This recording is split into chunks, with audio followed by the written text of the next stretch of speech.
I'm John Barrasso, United States Senator for Wyoming. The Code of the West says, when you make a promise, keep it. In Washington, promises don't seem to mean much these days. For almost 2 years, President Obama and Democrats in Congress have broken their promises on jobs, on spending, and on health care. The White House promised that massive federal spending would keep the unemployment rate below 8%. Instead, what taxpayers got was $800 billion in new debt and nearly 10% unemployment. 48 states have lost jobs. Friday's job figures confirm that far too many Americans are still looking for work. While the White House touts its recovery summer, most Americans see an alarming autumn. People are beginning to realize that the only jobs congressional Democrats are really focused on are their own. The president promised to be financially responsible with your tax dollars, yet our federal government continues down a ruinous path of outrageous spending, borrowing, and piling more and more debt on future generations. Our nation is now over $13 trillion in the red, a number so large it's difficult to imagine. Since Democrats took over the Congress, the national debt has grown by $5 trillion.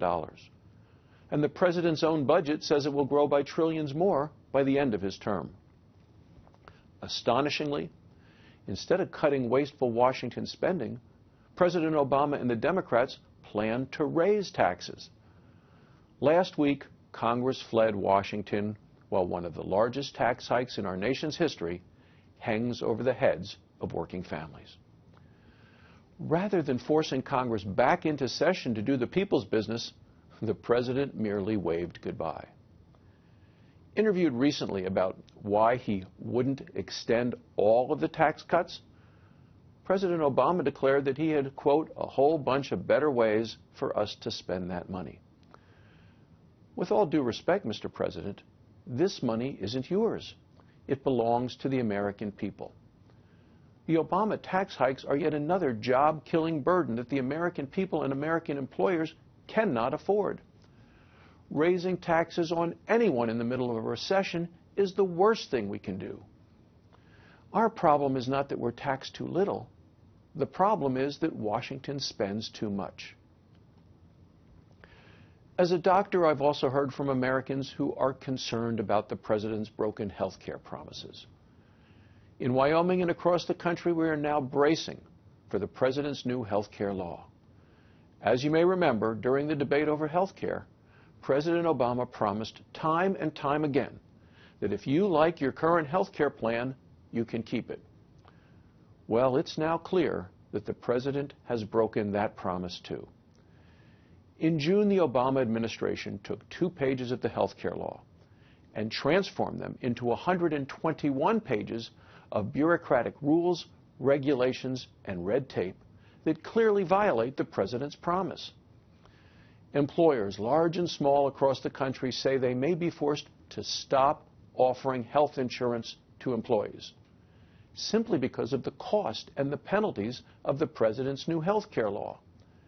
And millions of American seniors could be forced from the Medicare Advantage plans that they know and they like.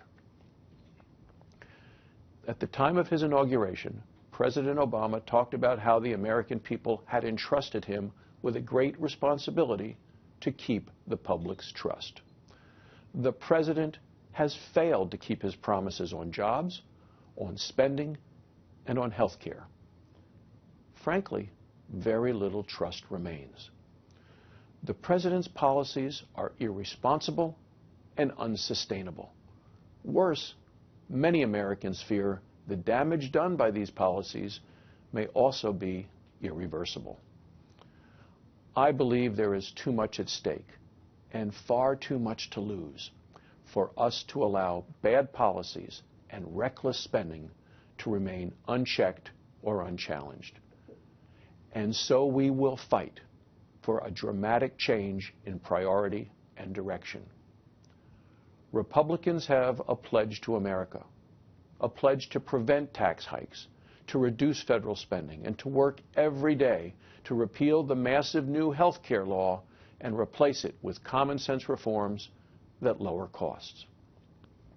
If you are tired of Washington's broken promises, you now have a choice: more of the same or a new direction.